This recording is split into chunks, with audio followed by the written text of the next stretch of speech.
Programa Evolução Pessoal. Apoio.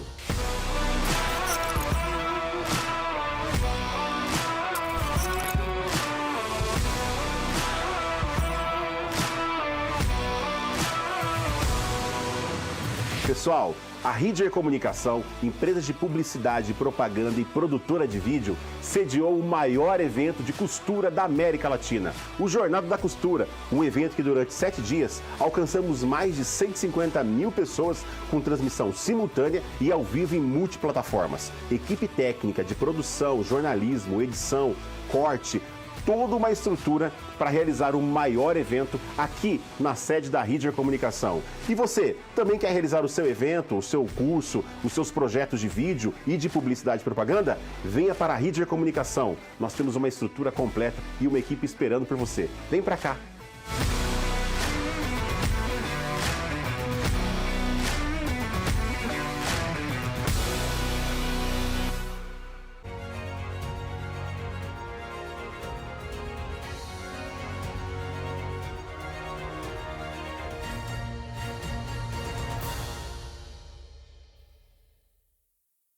Olá pessoal, sejam bem-vindos ao nosso terceiro programa da Evolução Pessoal. É uma satisfação muito grande estar aqui com vocês novamente e como não podia deixar de ser, a gente também hoje trouxe um entrevistado muito especial que eu já vou apresentar para vocês. Evolução pessoal é isso, tá? A gente, sabe aquela frase que fala, se você acredita que você pode ou que você não pode, das duas maneiras você está correto. A gente quer que você acredite no primeiro, que você pode, sempre, tá? E estamos aqui com o Dr. Edson, professor Dr. Edson, é um prazer estar com você aqui. Opa, obrigado. E gostaria que você se apresentasse aí para o nosso pessoal, para o pessoal saber quem é o Dr. Professor Edson. Tá. Eu primeiro agradeço você, Vanderlei, o convite, tá? De estar aqui presente no seu podcast, se é que eu posso chamar assim, não é isso? Podcast? Nós estamos na TV aberta hoje, nós estamos na TV América então... hoje, você vai estar aí falando aí com um público bastante grande, inclusive na sua região lá, o pessoal, se tiver parabólica lá, vai estar assistindo você lá. É bom. Bom, primeiro eu agradecer aí o convite, a gentileza que você teve de lembrar de mim nessas questões. Como você mesmo falou, eu sou médico, né? Eu sou formado na Universidade Federal de Pernambuco, já há umas 2 décadas, né? Esses dias eu estava comemorando 20 anos de formado.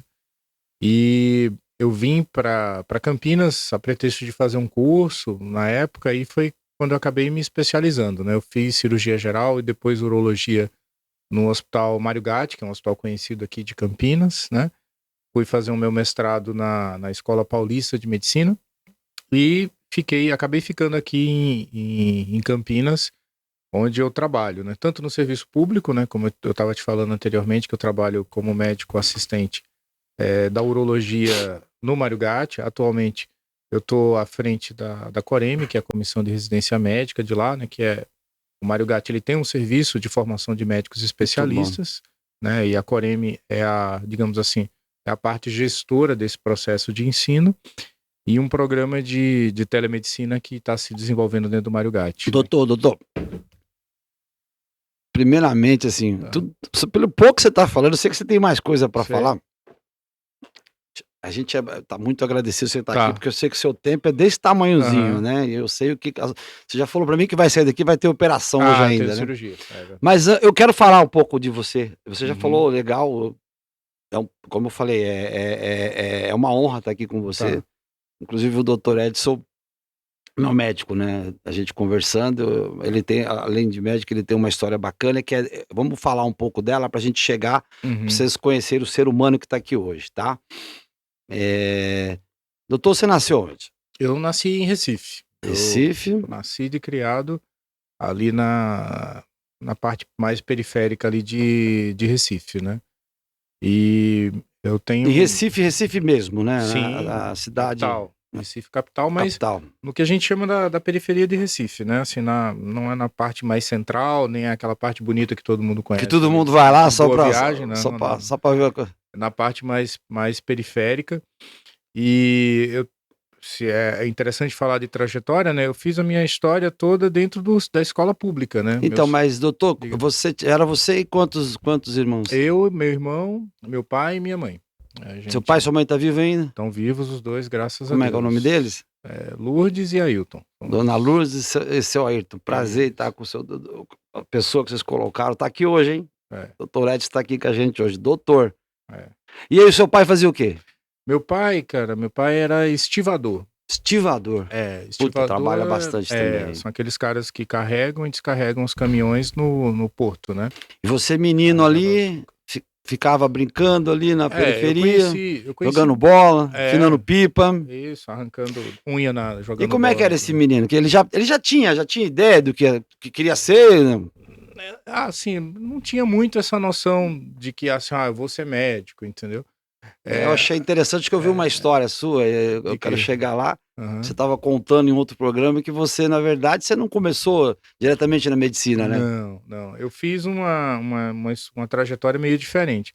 Mas tem muito a influência da minha mãe, assim. Minha mãe, meu pai era estivador e minha mãe, durante muito tempo, ela trabalhou como empregada doméstica, né? Depois ela conseguiu um emprego, digamos assim, de carteira assinada, em que ela foi trabalhar como auxiliar de serviços gerais, sabe? Aquela pessoa que ajuda na limpeza, entrega o cafezinho, enfim, num escritório de uma empresa de usina de açúcar, né? O que é uma coisa muito comum lá, né? A usina funciona no interior, mas os escritórios geralmente são no centro. E a minha mãe, ela tinha uma obsessão de que tanto eu quanto meu irmão a gente estudasse e entrasse na faculdade, né? Assim, ela nunca pressionou a gente por nenhum curso específico, mas queria que você fizesse uma faculdade. Ela falou assim, para vocês virarem gente, vocês têm que fazer faculdade, vocês têm que ter essa trajetória. Tem que ter uma formação. E como eu te falei, eu estudava em escola pública e em Recife, na época, eu acredito que até hoje, a escola técnica, né, era uma referência muito importante. Tinha as escolas militares e tinha a escola técnica. E na época, a escola técnica, ela oferecia tanto o ensino médio quanto o ensino técnico profissionalizante. Ele entregava as duas coisas, né? E aí, acho que a primeira meta que eu tracei, assim, ao longo da minha história, né, foi de entrar nessa escola técnica, porque era um vestibular, era bastante concorrido. E quando hoje eu não sei mais a referência do ensino, mas enfim, quando eu estava ali na 7ª, 8ª série, eu me empenhei. Mudou tudo, né? Eu também não sei mais. É difícil. Eu me empenhei em estudar e eu consegui entrar na escola técnica, né? Através desse concurso. E eu prestei para mecânica, porque eu sempre achava interessante como funcionavam os motores, engrenagens, eu gostava de... E essa coisa da mecânica, pelo interesse. Eu, por exemplo, é interessante você estar falando que eu quando... Meu pai era mecânico. Sim. Mecânico de diesel, pesado e tal. Eu cheguei a trabalhar com ele. Eu tinha essa coisa também, ó que louco isso, né? Também meio que coincidiu aqui. Eu também queria ser mecânico. Eu acabei a vida me levando para outros lugares, porque meu pai na época não dava para sustentar eu trabalhando com ele. Ele trabalhava praticamente sozinho. Eu acabei não trabalhar carteira assinada. Desculpa eu cortar, é que eu achei interessante essa coisa. Aí você queria ser mecânico e começou a estudar. Comecei a estudar e eu fiz os 4 anos, né, de escola técnica. Então se formou, você é um mecânico formado. Formei na escola técnica. E aí teve um momento que foi interessante, porque no último ano da escola técnica, né, são 4 anos, quando você conclui o 3º ano, você já tem a equivalência do 2º grau, né, do ensino médio. E aí você inclusive pode prestar vestibular, essa coisa toda. E foi a época que eu comecei a me inscrever para o vestibular, acho que tinha 17, 18 anos por aí. E na época surgiu uma coisa interessante, eu tinha a possibilidade de me inscrever para fazer engenharia mecânica, que era o caminho natural, né? Você faz mecânica, você vai para fazer engenharia mecânica. E aí na época eu comecei a conviver com alguns colegas que já estavam atuando na área de saúde, na universidade. Quer dizer... Com exceção de você mexer, abrir pessoas e não tem muita relação. Não tem muita relação, interessante isso. Mas veio por um convívio com pessoas que eu conheci dentro da própria escola técnica, porque, só para assim, localizar as pessoas, né? O campus da Universidade Federal de Pernambuco, ele é praticamente colado com o da escola técnica, né? Você atravessa uma rua, você já está lá dentro. Então, era engraçado porque o caminho que eu fazia para casa, né, quando eu voltava andando, eu tinha que atravessar todo o campus da Universidade Federal de Pernambuco. E eu conhecia o campus da engenharia, da física, e da saúde era o último onde eu acabava passando. O campus da Universidade Federal de Pernambuco, digamos assim, era a extensão do meu quintal, né? Final de semana a gente ia lá soltar pipa, jogar bola.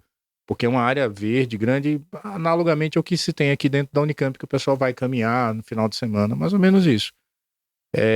Mas aí foi justamente através de contatos com alguns colegas que já eram da área de saúde, que eles desenvolviam alguns trabalhos com a comunidade, que eu comecei a ter contato com os estudantes de medicina, que eram esses colegas, né?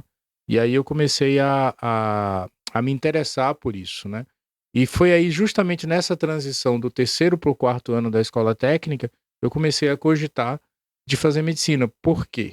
Porque a medicina, ela trazia coisas que eu gostava de estudar, por exemplo, sempre gostei muito de física, de matemática, biologia também.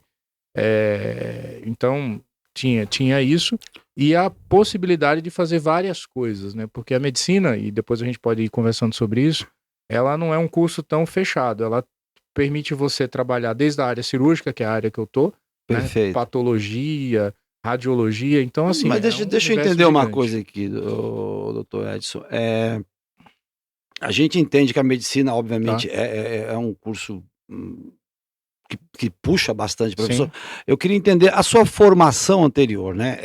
Você teve uma boa formação, porque a gente percebe que a dificuldade Sim. é justamente essa formação lá atrás, né? Se você não teve uma base boa, você vai ter dificuldade, né? Principalmente numa Sim, faculdade de sim. medicina, né? É. E como é que foi? Você teve uma formação bacana?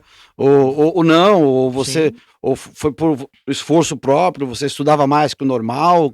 Na verdade, assim, acho que as duas coisas, assim, eu já sou de uma geração que eu nasci em 76, né? Tá. Então, assim, Menino ainda. e mais ou menos. A minha infância e a minha adolescência, assim, foi, como eu te falei, eu estudei essencialmente em escola pública, e a gente já tinha uma época em que a escola pública já estava começando a degradar um pouco, né? Você pegou lá, ainda era um momento bom ainda. Isso. Eu ainda consegui estudar em escolas estaduais muito boas, né? Que inclusive me deram condição, me deram a base Entendi. para entrar na escola técnica.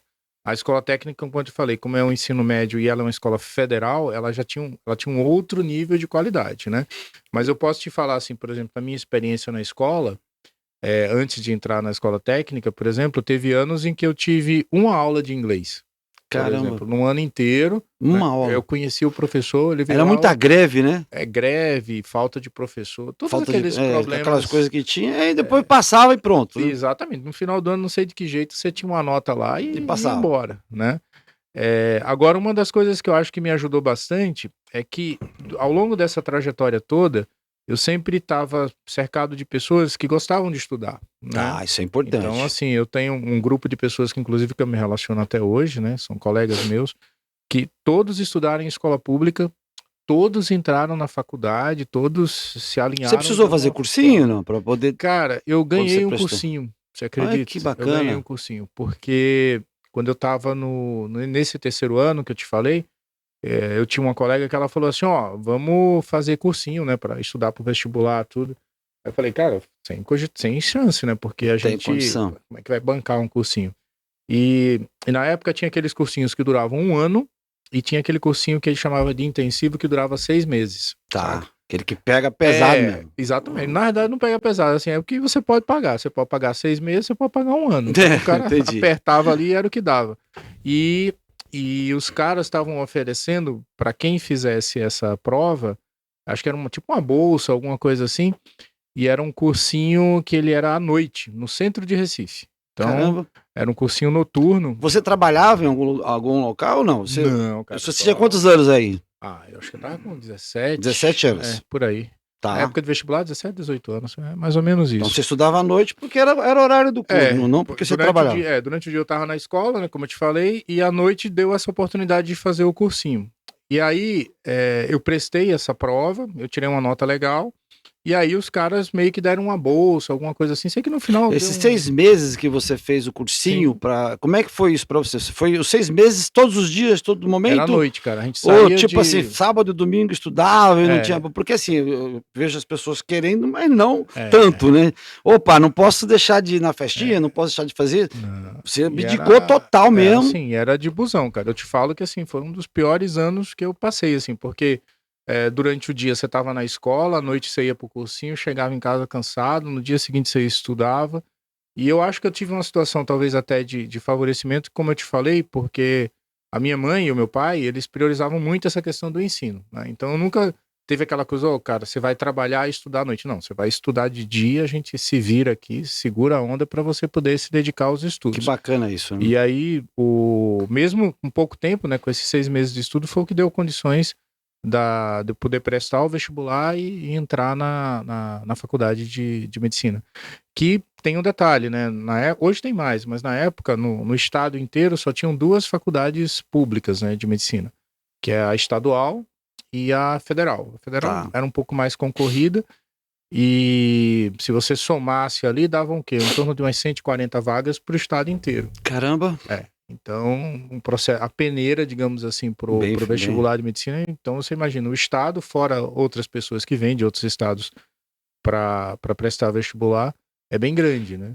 Ô, doutor, até pra gente seguir, você com outra experiência hoje, você, como você falou, você teve uma boa formação, você teve sorte de pegar aí no restinho aí da escola pública boa. Sim. A molecada que tá aí, tá escutando a gente, que tá pensando em alguma coisa, e não tem, né, não trabalha, não trabalha, não estuda numa escola particular, o que você poderia dar como aconselhamento para essa pessoa que quer quer fazer um vestibular numa faculdade federal?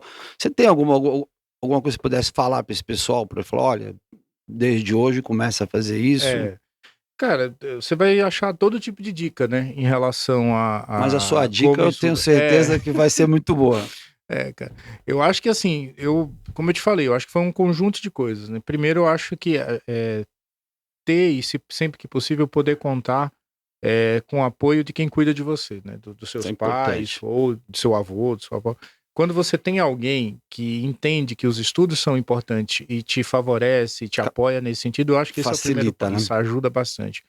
Segundo, como eu te falei, a escola boa é importante?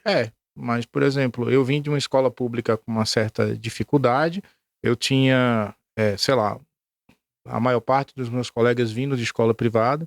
E aí, se você me permite, tem até uma história interessante, que quando eu terminei a faculdade de medicina, eles fizeram um levantamento em toda a faculdade, em toda a universidade, né? E eles perceberam o seguinte, imagine, sei lá, tem 14 mil alunos na faculdade, na universidade inteira, né? Com os seus vários cursos. Metade tinha vindo de escola pública e a outra metade tinha vindo de escola privada.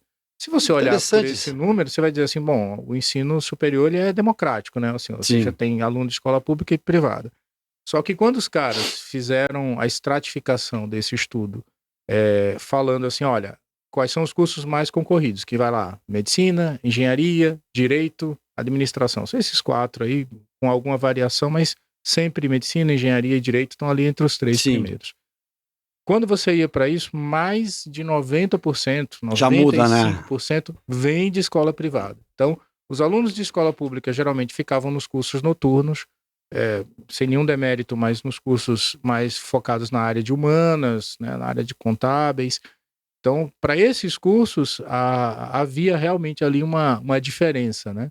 E olha que singularidade. No curso de medicina, quando eu me formei, né, naquele ano ali, dos 140 formados, tinham 2 alunos de escola pública. Só eu e mais um outro colega. Olha só. Tanto é que os caras, nesse levantamento, eles publicaram lá no jornal, fizeram até uma entrevista com a gente, né, eu e esse outro colega lá, para falar dessa experiência, né? Porque na época começava a se discutir essa questão de cotas, né? Sim. Cota para estudantes de escola pública, cota para negro, enfim, várias cotas.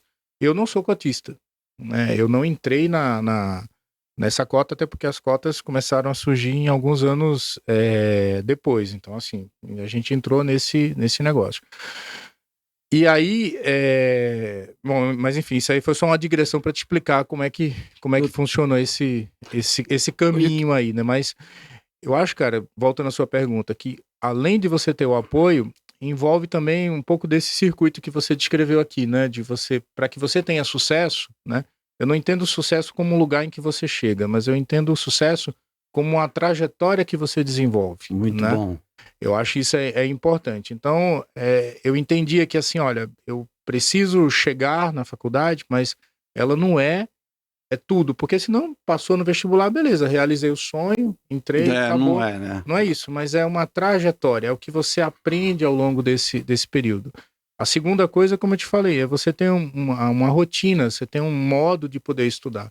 E aí não tem muito fórmula, cada um acha de um jeito, entendeu? Tem gente que estuda sozinho, tem gente que estuda em grupo, mas eu acho que é importante você ter uma rotina de estudos. E de certa forma eu fui favorecido também, porque eu consegui me juntar com um grupo de 4, 5 colegas, que todos eles, apesar de áreas diferentes, eles tinham o objetivo de entrar na faculdade. E juntou força com todo mundo e deu pra ir. Irmão, Bacana. E aquela coisa que você não sabia, o outro sabia, ensinava e vambora. Doutor, uma coisa interessante nesse curso seu, né, de medicina, no curso de medicina, e quando se fala de médico, eu, por exemplo, assim, eu não estou dizendo que não tenha, né, mas é interessante você ver assim, você vê hoje donos de algumas empresas, por exemplo, o cara tem uma loja, montou alguma franquia, então você vê engenheiro, você vê advogado, administrador e tal. E eu não vejo, pelo menos eu não conheço, né? Médicos que acabaram veredando para outros caminhos. Tendo outro. O que é isso? Porque realmente o cara quer ser médico, não, ou não? É como eu te falei, e a medicina. Assim. Tem duas coisas, eu acho aí, cara. Desculpa. A medicina, ela te dá a possibilidade, por exemplo, se você gosta na medicina de mexer com coisas, sei lá, com régua, compasso, né? Com coisas que sejam muito parecidas com a mecânica, sei lá, você vai para ortopedia. Entendi. Entendeu? Se você é um cara, por exemplo, que gosta de mexer com microscópio, com coisa muito delicada e tal, você vai ser oftalmologista. Entendeu? Não é limitado, você consegue, você tem uma abrangência muito grande, então, né? Então, eu acho que você tem na medicina, diferente talvez de alguma, muito embora, por exemplo, quem vai pro direito, sei lá, o cara vai pro direito trabalhista, penal, civil e tudo, mas a medicina, eu acho que a possibilidade que você, ela é tão ampla que a possibilidade que você tem de dar vazão às suas vocações, às suas inclinações, ela é muito grande. Entendeu? Entendi. Porque, por exemplo, tem gente assim, cara, eu não gosto muito de interagir com o paciente, mas, cara, mas eu me entendo muito bem com imagem, tudo. Você vai ser radiologista, né? Ou você vai para a área de patologia, por exemplo, que o cara fica estudando tecido, peças anatômicas. Então, até para essa área, por exemplo, que eu agora descobri recentemente, de uns 2 anos para cá, que é a parte de telemedicina, em que você interage com o paciente através de uma tela, em que você usa a tecnologia para poder exercer a sua prática médica. Então, tudo isso está aí dentro. É por essa razão, por exemplo, e respondendo a sua pergunta, que apesar de ser um curso antigo, de ser um curso velho, né? Velho que eu digo no sentido, assim, a medicina ela é exercida há anos, né? Mas ela foi organizada para ser ensinado, tudo, ali no final do século XIX. Então, é um dos cursos mais, do ponto de vista de organização universitária, de organização de currículo, tudo, né? É uma profissão muito antiga. E ela continua sendo atual, né? Justamente por isso. Porque ela incorpora muito bem tecnologia, né? Se você for pensar assim, robô, onde é que primeiro a galera começou a usar robô para poder interagir com o ser humano de uma maneira prática? Cirurgia robótica. Né? E a gente tem isso aqui agora em hospitais dentro da cidade, a gente tem colegas que estão utilizando isso, né? Então, incorporação de tecnologia, a versatilidade, vários campos de prática. A medicina realmente ela é bem extensa. É muito ampla, né? Porque assim. Então você me explicou. Você conhece Sim. Alguém que se formou em medicina e ainda está fazendo outra coisa hoje? Eu até conheço, que não esteja ligado à área. Eu até Nada conheço, a ver com medicina. Mas é muito, muito pouco. Viu? É bem pouco, né? É aquela história. Um caso ou outro aí que desviou. Né? A adesão. O cara ganhou na Mega Sena e falou: não vou trabalhar. Eu conheço muitos, e isso tem vários casos, e eu tenho até alunos que, assim, eu conheço os caras que fizeram engenharia, que fizeram direito, fizeram fisioterapia, fizeram farmácia, e depois de formado, já trabalhando em algum tempo, migraram para medicina. Que bacana. Né? Eu conheço, desculpa, só me interromper, eu conheço gente que, por exemplo, assim, criou os filhos, tipo assim, o moleque tá com 16, 17 anos, beleza, agora eu vou fazer faculdade de medicina. Eu tenho uma experiência interessante que legal que isso. eu conheci, que eu convivi, assim, uma ex-aluna, né, agora, que ela até trancou por um tempo aí o curso, em que ela colocou as 2 filhas na faculdade, as filhas dela entraram na faculdade em anos diferentes, uma, sei lá, no ano, outra no ano seguinte. E aí, quando elas estavam se encaminhando, ela prestou vestibular e entrou na faculdade também. Ela chegou a ser contemporânea das filhas durante a faculdade. Então, eu acho que eu sou suspeito para falar, mas a medicina ela tem essa... acaba sendo muitas vezes assim sonho de alguns, né?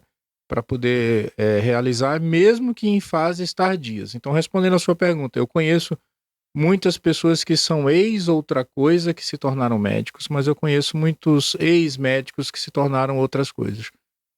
Fazendo uma resposta aí para o que você perfeito. me perguntou. Pô, Edson, é assim, cara, você vê, ó, nós estamos aqui já há 25 minutos. E assim, você tem muita história, é muito gostoso estar aqui, muito conteúdo para falar, né? Poxa, a gente vai ter que fazer o programa 2, o 3, o 4, porque tem muita coisa pra gente passar pro pessoal. Eu acho que o recado que você deu aí foi muito bacana, embora a gente não consiga esmiuçar pelo nosso tempo, né? Sim, claro. Melhor isso, mas você tem muito ensinamento, isso que é legal. Você é uma pessoa, do tempo que eu te conheço, acho que eu já te conheço há uns 10 anos, né? Por aí.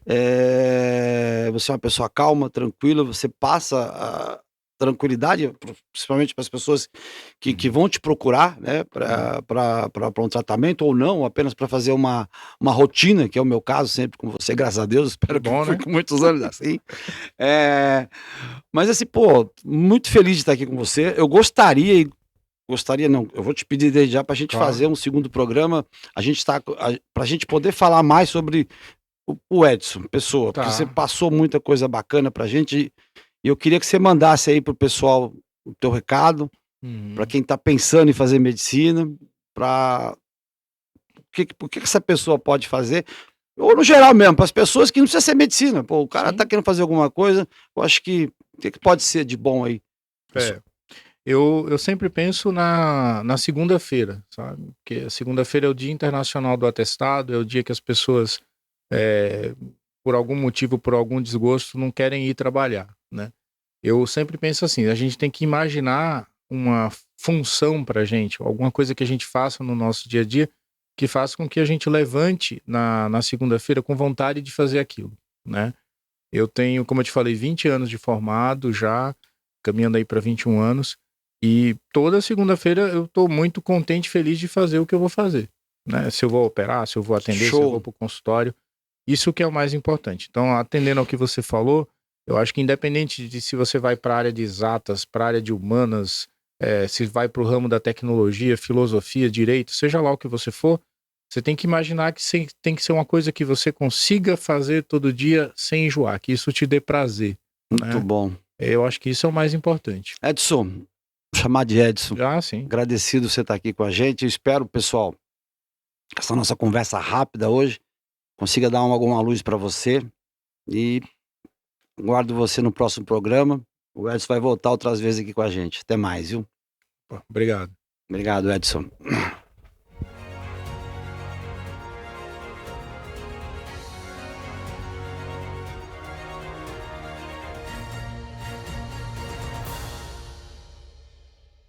Programa Evolução Pessoal. Apoio.